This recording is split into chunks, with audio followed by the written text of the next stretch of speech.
Hello and welcome back to another episode of the Fort Worth Realtor Talk Weekly podcast. This is J.R. Hasselhoff. I am your host, and I do appreciate you coming back and listening to me. This is the week of 16 July, and if you're looking at your wristwatch, you might be saying, J.R., where have you been? I did miss last week's podcast, and I do apologize, but I have a really good excuse. I have a really good reason, and that's that I care about you. That's because I care about your time, and I care about basically it would have sucked because I had a little bit of the strep throat last week and decided for your benefit, for your auditory benefit, I was not going to subject you to the raspy, sultry tones of J.R. Hasselhoff on strep throat.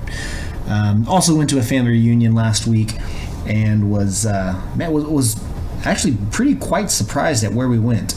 Mitchell RV Park. Have you ever heard of this place? It's actually in Perrin, Texas, which is about 40 minutes west of here in Fort Worth, and it was awesome. Yeah, Mitchell RV Park. Actually, I think it's mitchellrvpark.com if you want to go check it out. It was great. You know, the kids are out there doing the putt-putts. There was 4 different swimming pools, including an adults pool, so you know that one's not getting peed in, which is pretty nice. They had a catch and release lake. They have like 9-hole, 3-par golf course, which was kind of cool. Anyway, the whole deal was really just when I put it on a map, I thought it was going to be some podunk, drive-through RV park, and that was really pleasantly surprised. So anyway, all that to tell you, I am sorry for missing you last week, but we are back. This is episode 5. This is the week of 16 July.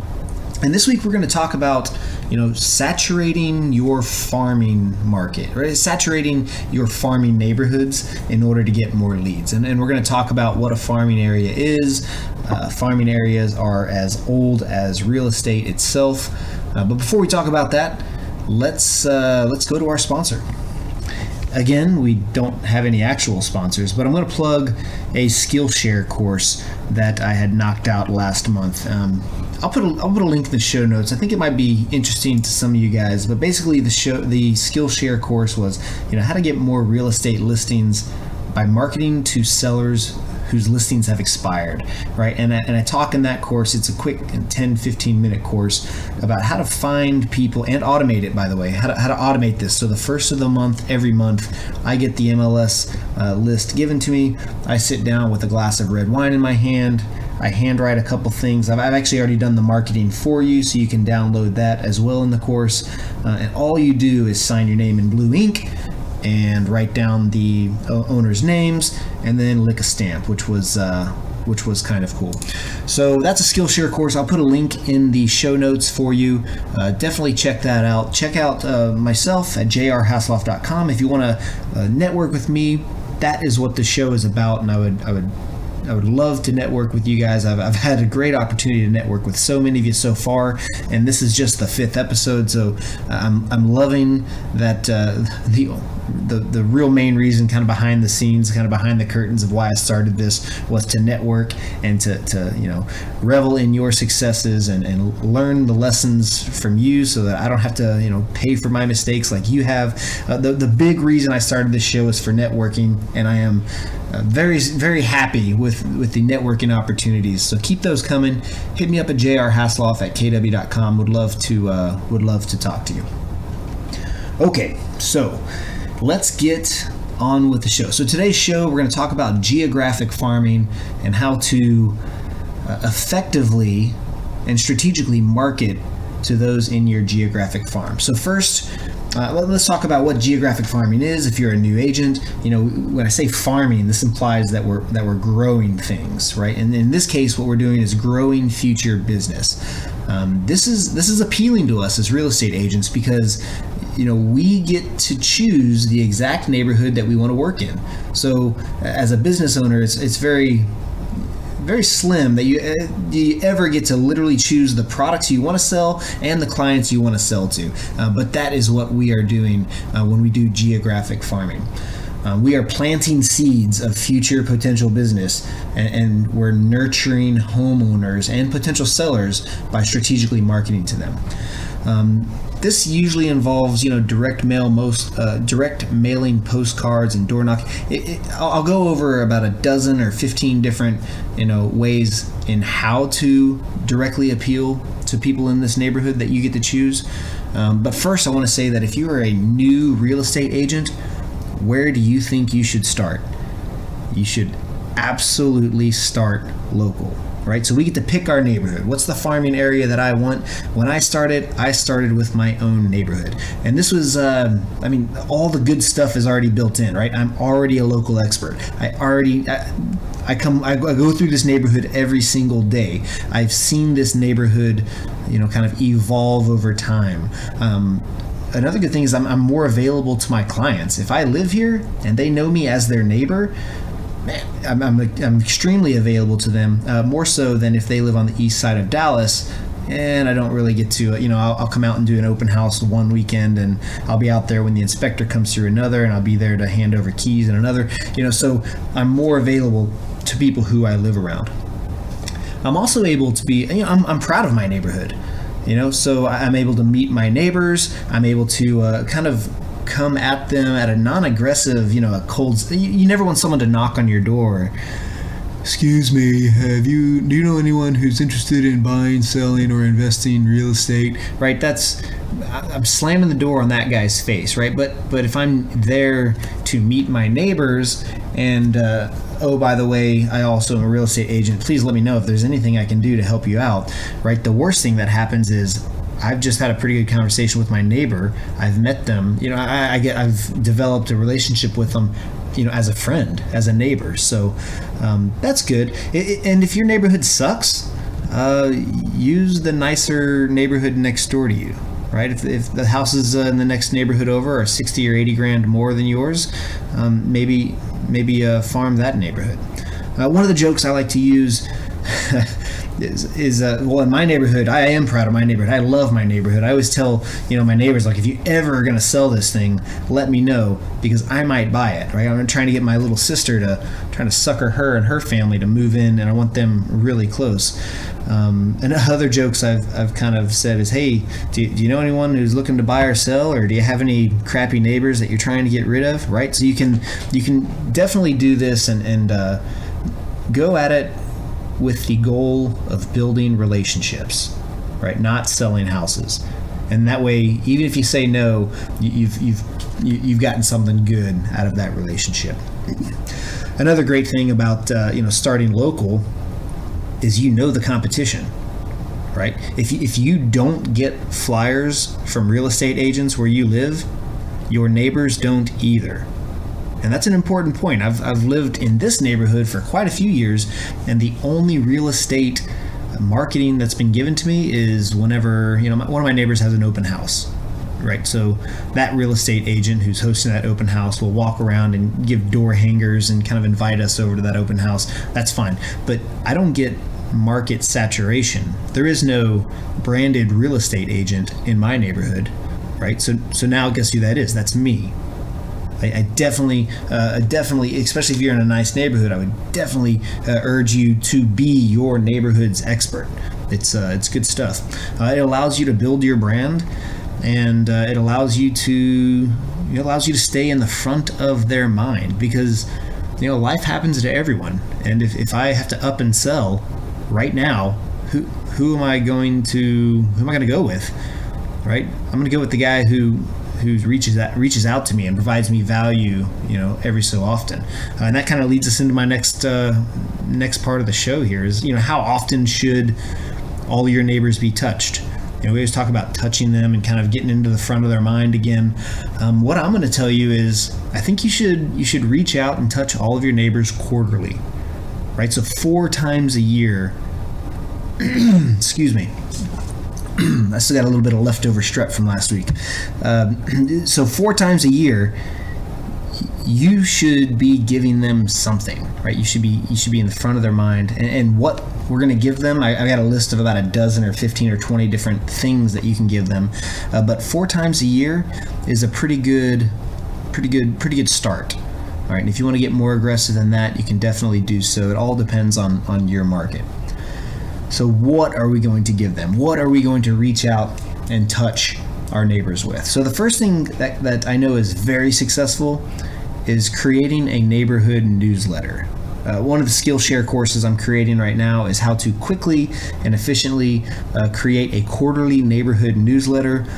I'm using breakthroughbroker.com. If you're not familiar with them, they are awesome because they do all the marketing copy for you. They write all the pretty words, and then you just go in there and personalize it to yourself, which is pretty cool. But a neighborhood newsletter with all the solds, all the pendings, all the active listings, kind of the $98 per square foot in our neighborhood. These are, this is kind of the activity that's been going on. You're giving them something of value because people always want to know, hey, is our neighborhood value going up? Is it going down? You're providing that, which is great. The next thing what you could possibly do is direct mailings, and this is probably the most boring, but probably the most used because it is effective. And direct mailings, I'm thinking, 4 times a year you're gonna send them something in the mail, and you have to pay for postage for this, which kind of sucks. But the first one, if you're just starting in a new neighborhood, I would probably send out a direct mailing saying, "Hi, I'm your neighbor. I'm here for you. Let me know if there's anything I can do to help." And then you have your little marketing copy there, like, "Hey, interested in knowing how much your house is worth? Interested in buying or selling? Let me know." All that stuff, right? Bam, 4 months later. Is it 4 months later? What's quarterly? 3 months later. I'm going to send them a direct mailing. I'm going to send them maybe a newsletter, maybe a market watch, right? These are the recent solds. As an aside, if you're going to spam out to an entire neighborhood, all the houses that sold in that neighborhood, give us the recent solds, but don't give us the specific addresses, right? Because if I'm new to a neighborhood, I don't want, even though it's common knowledge, right? Anyone can find out how much my house sold for. It's open information. Maybe I don't want everyone to know how much I paid for my house. There are some people out there that might be an issue for, right? So, bam, first of the year, when I start, I'm gonna tell them I'm their neighbor. I'm here for you. Good to meet you. I love this neighborhood. 3 months later, we're going to give them a market watch or a newsletter. 3 months later, we're going to throw out there a comparative market analysis type flyer, which, now that I think of it, we can do an entire show on how to effectively market CMAs, comparative market analysis. So these are really good for, we're not going to get into it. That would be one of the direct mailings. What else? And then maybe 3 months later, we can talk about, hey, congratulating our local high schools. Maybe they were champions of something, right? We're associating ourselves as part of that community. So there's your 4 direct mailings, your first year's worth of direct mailings. So that's another way that we can reach out and talk to those. You can change it up, or you can just do a neighborhood newsletter quarterly as well. Other things you can do. You can start putting the boots on the street there and start door knocking. I know a lot of people do not like door knocking. I'm not opposed to it. I don't door knock a lot, especially in July and August when it's 120 with the humiditas out there. But if you wanted to instead put postcards in the door cracks, you could do that. Putting door hangers out there, that's another option. Other ways to reach out and touch my community. So my community here, we have a block party every year. Going to the people who coordinate that and saying, hey, is there anything that I can sponsor? Like maybe I just bring, half a pallet of water, with my ugly mug on the labels, or maybe I just, set up a stand that says, these 2 bouncy houses were sponsored by jrhasloff.com. Love to help you out if you have any real estate needs, right? Just getting your face out there and getting your brand out there.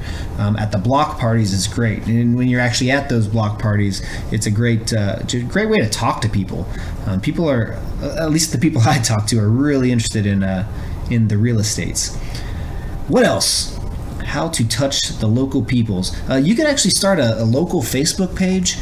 A lot of us have business, pages on the Facebook there, and it'll say J.R. Hasloff, realtor, right? Nobody's gonna like that page, right? Nobody's gonna like your name / Keller Williams Realty, right? And that's not something I want to follow. But a page that I just started last week, you can go check it out, facebook.com/ whatever I put that as, Living Lake Worth. right? It's a community page, and you can go check it out now and you'll be absolutely underwhelmed because I haven't really added anything to it yet. But facebook.com/Living Lake Worth, if you want to go follow that and just kind of see the types of information that I put on there, I'll be sharing local news. I'll be sharing things that I think would be valuable. And then every now and then when I do my open houses, we're gonna Facebook live stream to that. When I have my open houses, we're gonna put that in there as well. So a local Facebook page is another way to reach out and get with your farming neighborhood and touch them. And other things you can do, now this is where we have to start kind of getting creative. Is there a corner store or a gas station or a car wash or whatever that is painfully obvious that it caters to your neighborhood? Right, we want to go start establishing relationships with those guys. We want to see if there's any desk space, even if I can plaster down, something where as people are checking out, they see my face right there, and there's business cards. See if there's a way to start creating those relationships with those business owners. There's a barbecue joint out here, and it is the best barbecue joint. And speaking with the owner there, I was like, hey, I'm creating kind of this, first-time home buyer, like specifically to Lake Worth. Like, if I'm moving to Lake Worth, what are all the things? I'd love to put your barbecue joint, which I love, as the pride of Lake Worth, blah, blah, blah. Talking to those people and getting creative with saying, hey, I see you got a billboard here and everyone's allowed to put cards up. If I put you into my free resource for local buyers, will you give me a full page? Right, I can laminate a full page ad. When everyone else is putting their business cards there, I want a full page on that board. See if you can get something like that. That's kind of how you start getting creative and getting your face out there a little bit more. And that's dang near free, right? So that's the stuff we want to, the marketing we want. Other ways, and now we're starting to spend a little bit of money, but everything it's kind of more online now is where I'm going to be moving to. How do we touch our local people? Zillow has something called the Premier Agent, that if somebody's looking on Zillow and they see a house in my neighborhood, it's my ugly mug up there in the top right that people see, that if they're really interested, they might, click on, contact me, which is good. So that's Zillow Premier Agent, costs money. Nextdoor.com has something similar. It's called the Neighborhood Sponsor, I believe. So next, and that's I think locally, I was looking into it, it's like $40 a month or whatever, and that keeps you, like, as people are scrolling through their Nextdoor, I guess timeline, every now and then it's going to have my face kind of be an inserted ad. Keller Williams has also teamed up with Nextdoor, specifically when it talks about homes that are on sale, and that'll put your face on those as well. All the online, and this is all pretty standard, online local forums such as Nextdoor. I try to make it a point that every week or so, when the kids are in swim class and I'm sitting there with nothing to do, I'll get into those forums and just answer questions and try to be a value of service to people. Facebook advertising, I had an entire episode. Please go back and check that out as far as how to laser focus your Facebook advertising. So yeah, definitely check that episode out. But you put a pinpoint in a neighborhood and say, hey, only show this Facebook ad to people in a quarter mile in a circle, which is about as laser focused as you can get. The last couple options I have here is how to reach out and touch the people I'm trying to geographically farm. There are local events and meetups. If you have the time, this is kind of where you get into your hobbies. Like, what are your hobbies?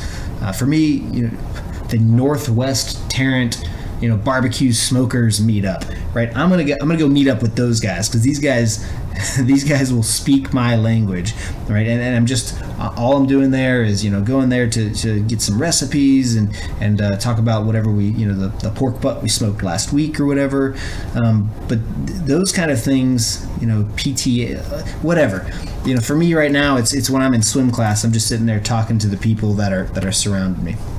So local events and meetups are good. Also, finally here, and this is a show in itself as well, is website search engine optimization. I want to be on the front page of Google when somebody does a search that says, sell my Fort Worth home, right? Fort Worth is a huge market. It's going to take a lot of work to get on that first page. But sell my Lake Worth home, right? That would be something a little bit more valuable. So those are all the different kind of ideas that I came up with on kind of how to reach out and touch people. And there's a lot of different ways you can do it, and a lot of different ways you can do it for free if you are creative.